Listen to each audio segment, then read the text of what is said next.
Assalamualaikum warahmatullahi wabarakatuh. Berjumpa lagi bersama pecinta bola sejati. Apa kabar sahabat pecinta bola sejati?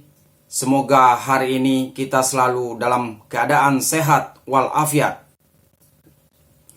Hari ini saya akan membagikan video Federasi Vietnam gerak cepat meniru naturalisasi Indonesia. Untuk mengikuti informasinya lebih lanjut, mari kita simak videonya bersama-sama. Missile Girls bikin Garuda fans salah fokus. Pemain timnas Indonesia Missile Girls membuat netizen heboh dengan aksinya. Bukan skillnya di atas lapangan, namun momen liburannya di Spanyol membuat sejumlah publik salah fokus dengan pemain 24 tahun itu. Seperti mana diketahui, Missile Girls kini tengah menikmati waktu berliburnya usai menjalani musim yang panjang.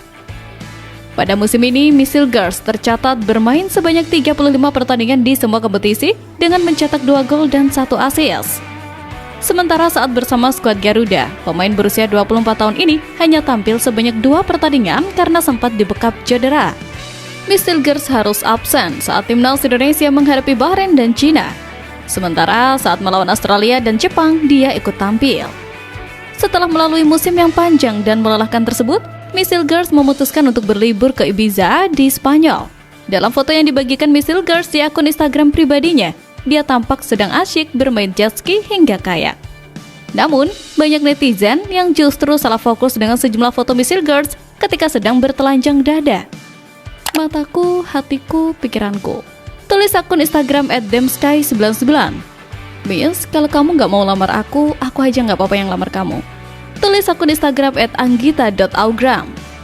Meski begitu, di tengah liburannya kali ini, Missile Girls juga sedang mencari klub baru setelah FC Twente berniat menjualnya di bursa transfer musim panas ini. Vietnam gerak cepat tiru naturalisasi timnas Indonesia. Lalu beberapa waktu lalu, timnas Malaysia gencar menambah daya gedor timnya lewat program naturalisasi mengikuti keberhasilan program timnas Indonesia. Kali ini, Golden Star Warrior juga ikutan serius untuk menaturalisasi pemain mengikuti jejak skuad Garuda. Dalam beberapa tahun terakhir, naturalisasi pemain secara aktif oleh tim-tim Asia Tenggara seperti Indonesia dan Malaysia telah menimbulkan banyak kontroversi di komunitas sepak bola Vietnam.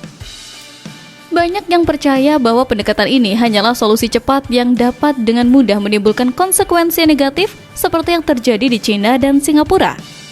Namun, setelah mencermatinya secara lebih komprehensif, publik Vietnam melihat bahwa kebijakan naturalisasi jika diterapkan dengan tepat merupakan cara yang efektif untuk membantu tim nasional menembus persaingan. Bahkan, perihal keberhasilan program naturalisasi, salah satu media Vietnam Detau247.vn menyejajarkan timnas Indonesia dengan tim-tim besar seperti Maroko hingga jawara Piala Dunia 2018 Prancis. Jika ada contoh naturalisasi pemain yang paling sukses, itu bisa tim nasional Prancis. 2 gelar Piala Dunia Prancis pada tahun 1998 dan 2018, sebagian besar berkat pemain keturunan Afrika. Selanjutnya, Maroko adalah contoh utama dalam membangun tim yang beranggotakan pemain-pemain naturalisasi. Di sisi lain, beberapa orang khawatir bahwa naturalisasi akan menurunkan motivasi pemain lokal dan memengaruhi pelatihan pemain muda. Namun, kenyataan di Indonesia membantahnya.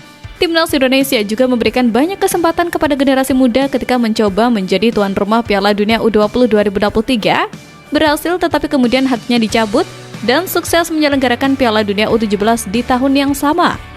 Indonesia juga memiliki catatan bagus di turnamen U17, U20, dan U23 untuk kawasan Asia Tenggara. Bahkan, raihan lolos ke babak semifinal Piala Asia U23 2024 dan nyaris meraih tiket Olimpiade Paris 2024. Melihat keberhasilan negara-negara tersebut, Vietnam pun tampak tidak ingin ketinggalan. Vietnam merasa bahwa kini sudah saatnya mereka harus serius menjalani program naturalisasi agar bisa ikut bersaing dan berpartisipasi di ajang Piala Dunia. Kombinasi skuad Garuda Muda racikan Gerald Finance Indonesia U23 saat ini tengah sibuk menjalani pemusatan latihan jelang Piala AFF U23 di Jakarta. Namun, di tengah chaosnya itu, bagian lain dari kombinasi Gerald Vandenberg mencuri perhatian publik sepak bola tanah air. Perlu diketahui, di antara para penggawa muda, Alvarenga Buffon menjadi yang termuda dengan tanggal lahir 28 April 2006. Sementara itu, predikat pemain tertua dipegang oleh Altaf Indi yang lahir pada 6 Januari 2003. Kombinasi usia ini menunjukkan perpaduan antara pemain yang baru meniti karir dengan mereka yang sudah memiliki sedikit lebih banyak pengalaman.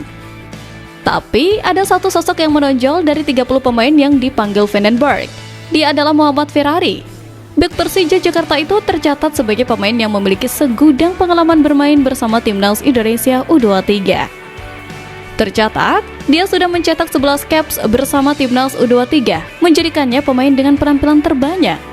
Tak hanya di level Timnas, para pemain muda ini juga unjuk gigi di kompetisi domestik. Arkan Fikri misalnya, mencatatkan 2.500 menit bermain bersama Arema di Liga 1 2024-2025. Jumlah menit bermain yang tinggi ini menunjukkan kepercayaan klub terhadap kemampuannya dan juga stamina yang prima. Produktivitas di depan gawang menjadi salah satu kunci kesuksesan tim.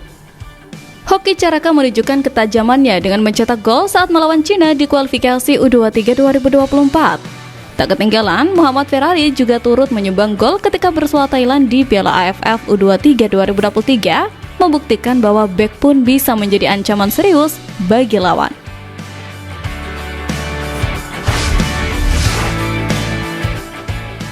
Pemain keturunan serba eligible gabung bela Timnas Indonesia. Satu nama luput dari sorotan kembali menghiasi peredaran tubuh Timnas Indonesia. Meski PSSI sudah cukup banyak melakukan proses naturalisasi, namun pemain serba bisa ini layak dipertimbangkan. Tits Dicken adalah nama yang baru namun langsung mencuri perhatian. Usianya masih sangat muda, baru menginjak 21 tahun, namun potensinya dianggap mampu memberi warna baru bagi skuad Garuda.